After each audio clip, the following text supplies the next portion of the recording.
ভিনিয়েকক মনত পেলাই অভিনেত্ৰী ইনু বৰুৱাই লিখিলে এক আৱেগিক পোষ্ট। হয় বন্ধু-বান্ধৱীসকল, আপোনালোকে ঠিকেই শুনিছে, আৱেগিক হৈ পৰিল অভিনেত্ৰী ইনু বৰুৱা।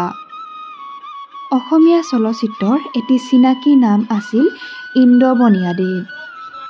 স্বপ্ৰতিভাৰে মহিমামণ্ডিত এই বিশিষ্ট অভিনেতাজনে অসমীয়া সাংস্কৃতিক জগতলৈ আগবঢ়াই গৈছিল বিশেষ অৱদান।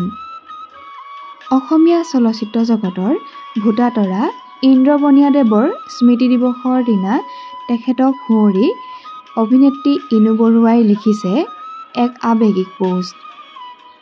তেওঁ লিখিছে, ভিনদেউ ইন্দ্ৰবনিয়া অসমৰ প্ৰথমখন অভিনয় স্কুল অসম অভিনয় প্ৰতিষ্ঠান স্থাপন কৰি বহুতক অভিনেতা বুলি পৰিচয় দিছিল।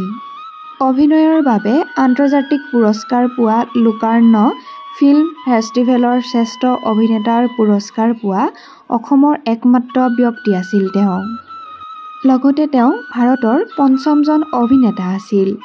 বহু ছবি নাটকৰ লগত জড়িত থাকি জীৱনৰ শেষ অভিনয়টো কৰিছিল তেখেতৰ পৰিচালনাত চিৰিয়েলখন আছিল শাহু-বোৱাৰী।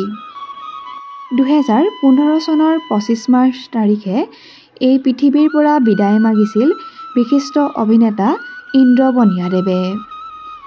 তেখেতৰ স্মৃতি দিৱসৰ দিনা তেখেতক শ্ৰদ্ধাৰে সুঁৱৰিলে আত্মীয় স্বজনৰ লগতে শিল্পী সমাজে।